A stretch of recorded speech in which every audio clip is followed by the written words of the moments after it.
할렐루야.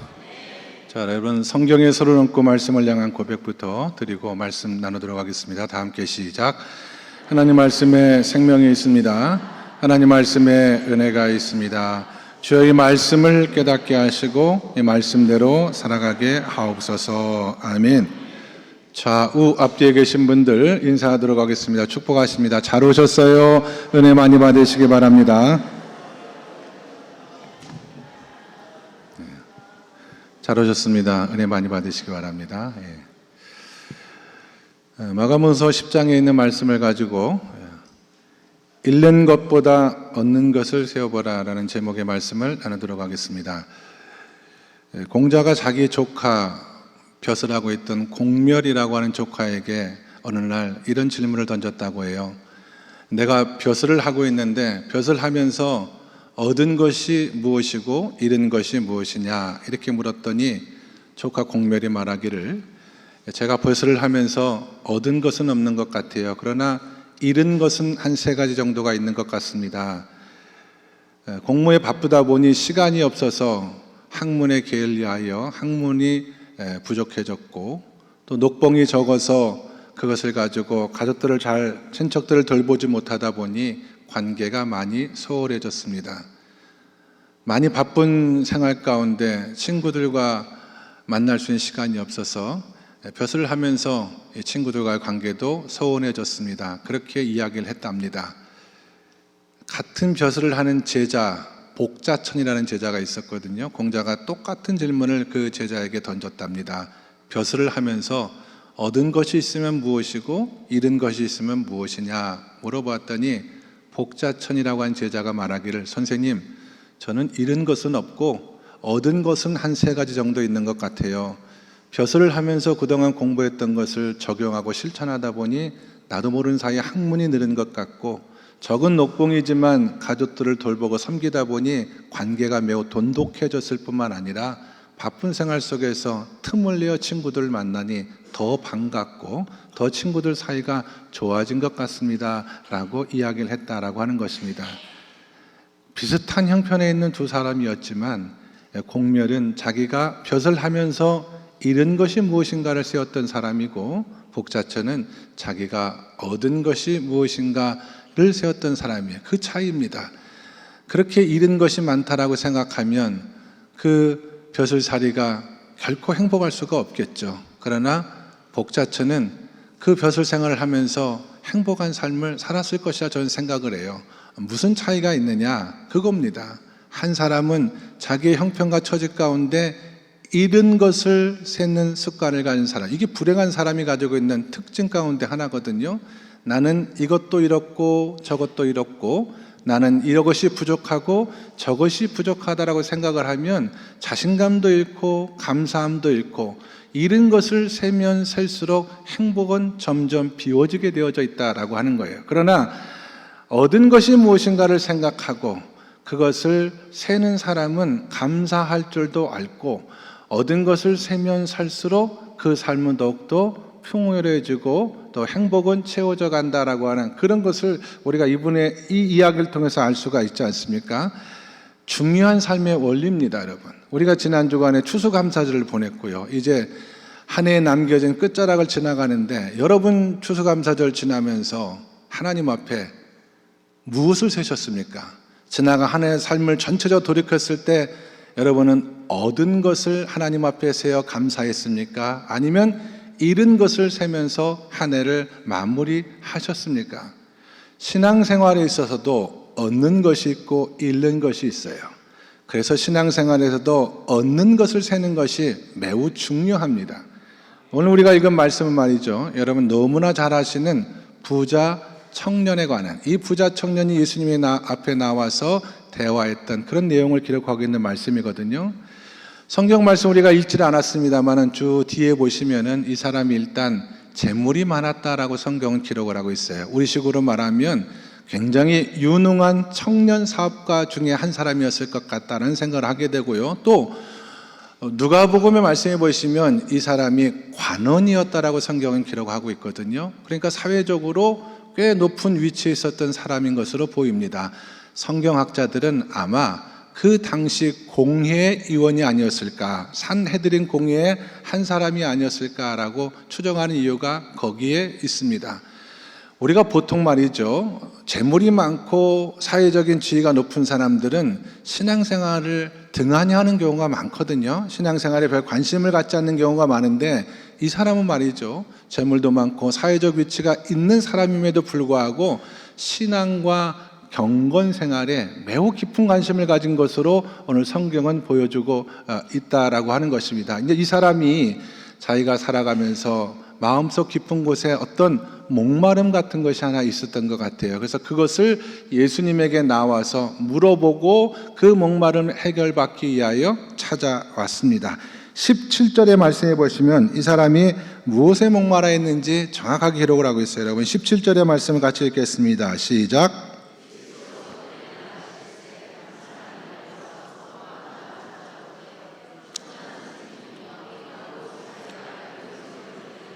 아멘. 영생에 관한 목마름을 가지고 있었던 사람입니다. 18절에 예수께서 이르시되 내가 어찌하여 나를 선하다 일컫느냐, 하나님 한 분 외에는 선한 이가 없느니라. 그 다음에 내가 계명을 안 하니 살인하지 말라, 간음하지 말라, 도둑질하지 말라, 거짓 증언하지 말라, 속여 빼앗지 말라, 내 부모를 공경하라 하였느니라. 아멘. 이 청년의 물음에 대해 예수님께서는 십계명의 말씀 가운데 특별히 인간관계에 해당하는 말씀을 추려서 말씀을 하셨습니다. 그때 이 청년이 뭐라고 대답하냐면 20절의 말씀 읽겠습니다. 시작. 그가 여짜오되 선생님이여 이것은 내가 어려서부터 다 지켰나이다. 아멘. 유대인 남자는 12살 때 성인 예식을 가집니다.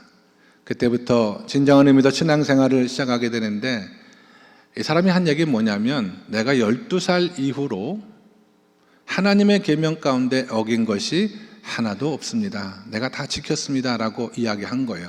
대단한 사람입니다. 여러분, 우리 가운데 하나님께서, 예수님께서 이 계명의 말씀을 지켜라 라고 했을 때, 예수님 저는 세상을 살면서 계명의 말씀을 다 지켰습니다 라고 말할 수 있는 사람 저는 거의 없다고 생각해요. 아주 없던지.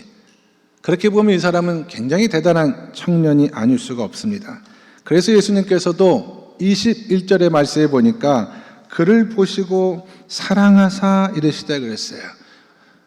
예수님은 이 청년을 굉장히 좋게 보셨다라고 하는 의미죠. 내게 아직도 한 가지 부족한 것이 있으니 가서 내게 있는 것을 다 팔아 가난한 자들에게 주라. 그리고 와서 나를 따르라 그랬습니다. 그랬더니 어떻게 됐어요? 22절 말씀 같이 읽겠습니다. 시작. 그 사람은 재물이 많은 거로 이 말씀으로 인하여 슬픈 기색을 띠고 근심하며 가니라. 아멘. 영생에 대한 목마름을 가지고 예수님을 찾아왔던 꽤 괜찮은 청년이었습니다마는 결국 예수님의 말씀을 듣고 근심하며 떠나갔다라고 성경은 이야기하고 있습니다. 예수님께서 이 청년을 향하여 내가 가지고 있는 것을 다 팔아서 가난한 사람들에게 나누어 주고 나를 따르라 라고 하신 말씀은 내 제자가 되라 라고 하는 그런 의미의 말씀이거든요. 예수님은 이 청년을 사랑하셨어요. 좋게 보았습니다. 이 청년은 계명을 지켜야 구원을 받는 줄, 영생을 얻는 줄로 생각했었는데 예수님께서는 아니야, 계명을 지켜서 영생을 얻을 수 있는 것이 아니라 나를 따르는 삶을 살아야지 영생을 얻을 수 있다, 이 말씀을 해 주신 것입니다.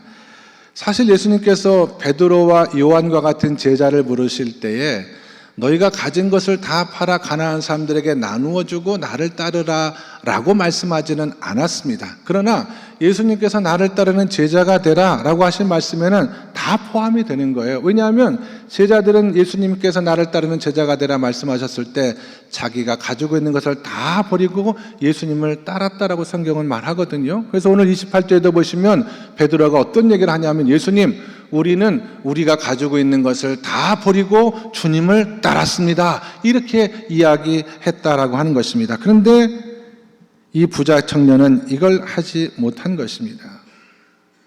여러분, 우리가 예수님의 제자가 된다라고 하는 것은 우리가 가진 모든 소유권을 주님 앞에 다 드린다라고 하는 것을 의미하는데, 이 부자 청년은 말이죠, 예수님께서 내 재물만 손대지 않았으면 내가 예수님을 얼마든지 따를 수가 있고, 예수님께서 내 재물만 손대지 않았으면 내가 예수님 하라는 것을 다 하겠다라고 하는 마음이 있었는데, 그러면 예수님과 재물 둘 중에 무엇을 택할 것이냐라고 물어보았을 때는 예수님을 선택할 수가 없었어요. 왜냐하면 자기가 잃어버릴 것이 너무나 많았기 때문에, 근심하고 돌아갔다. 성도들이 이 말씀을 많이 오해들 하시는데요, 여러분, 우리가 예수님의 제자가 된다라고 하는 것은 예수님을 나의 주님으로 맞아들인다라는 의미가 있는 거잖아요. 그래서 우리가 예수님을 주님 이렇게 부르지 않습니까? 이제 예수님이 내 삶의 주인이 되어주신다라는 뜻이기 때문에 내 시간과 내 건강과 내 재물과 내 가정과 내 모든 것이 누구의 것이 되는 거예요? 예수님의 것이 되잖아요.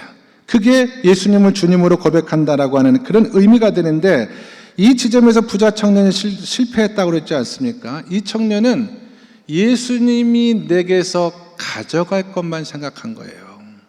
예수님이 내게서 가져갈 것만 생각하시고, 내가 예수를 믿음으로 말미암아 제자가 됨으로 말미암아 얻을 것이 무엇인가를 세어보지 못했다라고 하는 것에 문제가 있습니다. 근데 이 청년의 이야기는요, 이 청년의 얘기만이 아니라고 저는 생각을 하거든요. 많은 성도들도 이 말씀을 상당히 부담스럽게 받아들인 이유가 이 청년과 똑같이 예수님을 내 삶의 주인으로 모시고 내 재물도 내 시간도 내 건강도 내 모든 것도 다 예수님의 것이다라고 생각하는 것을 기쁘게 생각하지 않아요.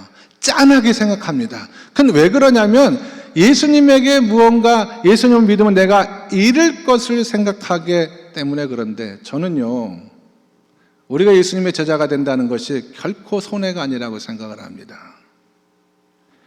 내 재능과 내 재물과 내 시간만 예수님의 것이 아니에요. 여러분, 이런 생각해 보신 적 있습니까? 예수님이 내 인생의 주님이 되시잖아요. 내 염려도 다 주님의 것이 되는 거예요. 예수님이 내 인생의 주인이 되시면 내 슬픔도, 내 자식의 연약함도, 내 삶의 곤고한 무게도 다 예수님의 것이 되기 때문에 저는 결코 손해라고 생각하지 않습니다. 내가 가지고 있는 것을 다 팔아 가난한 사람들에게 주고 나를 따르라, 내 제자가 되라 하신 말씀의 진짜 의미는 뭐냐면, 이제 내 인생의 그 모든 어려움과 고통도 다 내 것이다. 내가 함께 짊어지고 내 인생 내가 함께 동행해 주겠다라고 하는 예수님의 약속입니다. 생각해 보세요. 예수님을 주님으로 모시면 마음에 평안이 온다라고 하는데, 예수님은 내 것을 다 가지고 가시고 내 재물과 내 시간을 다 가지고 간다라고 하는 사람이 어떻게 예수님을 통해서 평안을 누리면서 살아갈 수가 있겠습니까? 이 청년은 이걸 못 본 거예요. 예수님을 따르는 제자가 되었을 때 자기가 잃어버릴 것보다 훨씬 비교할 수 없는 더 많은 것들을 하나님께서 나에게 주신다라고 하는 것을 보지 못하고 당장 눈앞에 잃는 것만 생각했기 때문에 주님의 제자가 될 수가 없었다라고 하는 것입니다. 여러분, 상식적으로 한번 생각해 보세요. 내가 내 삶의 모든 재량권과 소유권을 주님 앞에 드려야 주님이 내 삶을 이렇게도 인도하시고 저렇게도 이끌어 가시면서 내 삶을 축복스럽게 만들어 갈 수가 있는데, 주님 앞에 이건 안 됩니다, 주님, 이건 내 거예요 라고 우리가 그 삶을 주님 앞에 온전히 내어드리지 못하면 말씀으로 천지 만물을 창조하신 하나님조차도 우리의 삶을 축복 가운데 인도해 줄 수가 없다라고 하는 것입니다. 목자 교육 할 때, 지금은 그 교재를 이제 다 끝냈기 때문에 사용하지 않습니다만은, 목자들과 함께 은혜 받았던 내용 가운데 하나가 뭐냐면, 유기석 목사님이 오래전에 이제 가난한 개척교회에 가서 이제 부흥회를 인도하실 때 이야기를 기록해 놓으셨거든요. 부흥회를 이제 은혜롭게 개척교회에 가서 인도하시는데, 마지막 날 헌금함에 보니까 저금 통장 하나가 헌금함에 있었던 겁니다. 그래서 가만히 보았더니 1,000만 원이 넘는 돈이 그 통장 안에 있었는데 누가 헌금했느냐? 그 개척교회 목사님이 헌금하신 거예요. 그리고 나서 이 목사님이 예배 마친 후에 교인들 앞에 회개하는 마음으로 이렇게 고백을 했답니다. 자기는 살면서 어려움이 너무나 많아서 아내 모르게 악착같이 돈을 모았다는 거예요.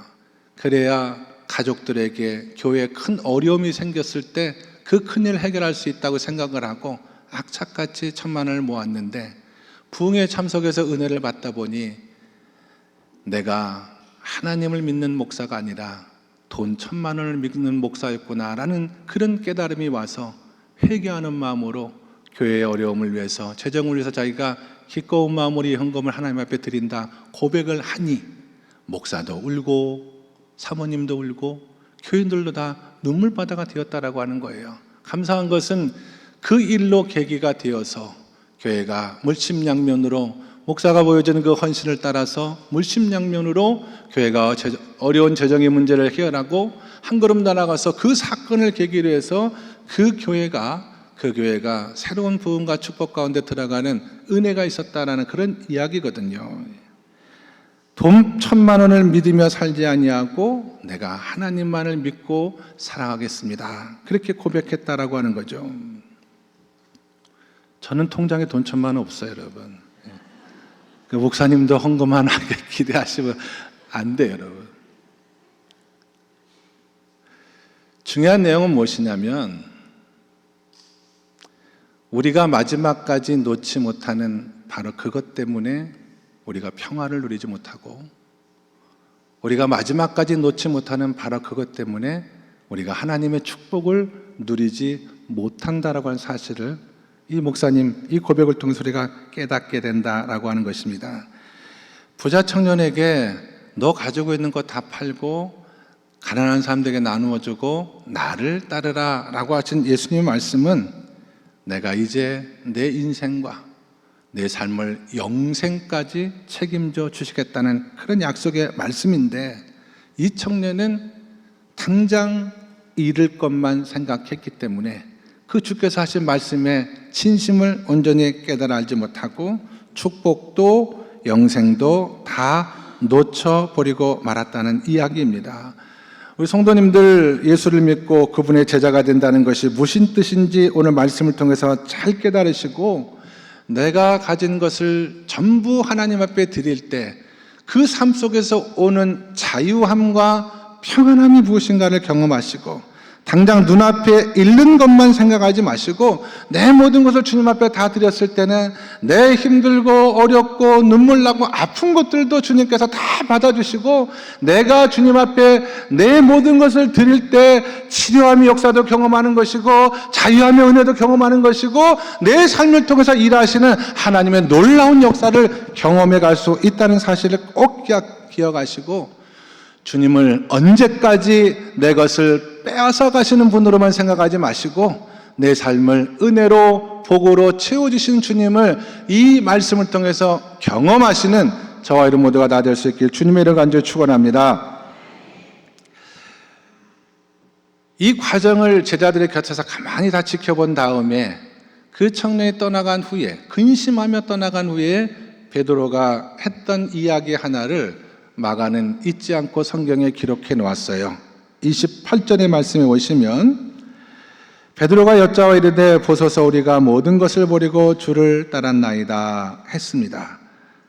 의기양양해서, 지금 부자 청년은 잃는 것만 생각하고 근심하고 돌아갔는데 베드로는 의기양양하게 주님 앞에 주님 우리는 모든 것을 버리고 주님을 따랐어요 그랬어요. 그때 예수님께서 하신 말씀, 여러분 28절과 9절의 말씀을 같이 한번 읽도록 하겠습니다. 다 같이 시작.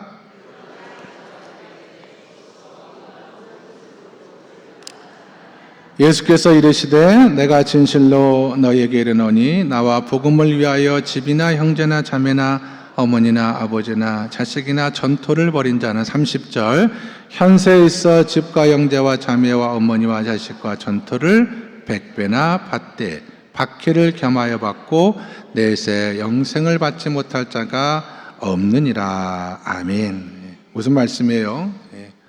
복음을 위하여 무엇이라도 버린 것이 있다면 하나님께서 다 보상해 주시고 하나님께서 다 영생까지 책임져 주시겠다라고 하는 말씀입니다. 생각해 보았어요. 부자 청년이 예수님에게 영생의 비밀을 묻기 위하여 왔다가 예수님의 말씀을 듣고 근심하며 돌아간 후에 만약에 이 청년이 예수님 말씀처럼 자신의 모든 소유를 다 팔아 가난한 사람들에게 나누어주고 예수님을 따랐다면 어떻게 되었을까? 일단은 그토록 자기가 원했던 영생을 얻었겠죠. 그 다음에 이 사람의 삶이 가난하고 비참해서 굶어 죽게 되었을까? 저는 그렇게 생각하지 않습니다. 그 아들들이 다 가난하고 비참하게 굶어 죽었을까? 저는 그렇지 않다고 생각해요. 하나님께서 그 자녀의 삶까지 축복 가운데 다 인도해 주셨을 것이라고 생각합니다. 그런데 이 청년은 잃는 것만 생각하다가 구원의 문턱에서 돌아간 거죠. 그 다음에 어떻게 됐겠어요? 예수님 만난 후에 한 30년, 40년, 50년 잘 살았겠죠, 이 청년이. 남들 두 끼 먹을 때 세 끼 먹고, 남들 밀가루 먹을 때 고기 먹고, 남들 배옷 입을 때 비단 옷 입으면서 저는 잘 살았을 것이라고 생각을 해요. 근데 그게 끝이에요. 30년, 40년, 50년 살다가 잘 사다가 죽었어요. 그런데 그게 끝이에요.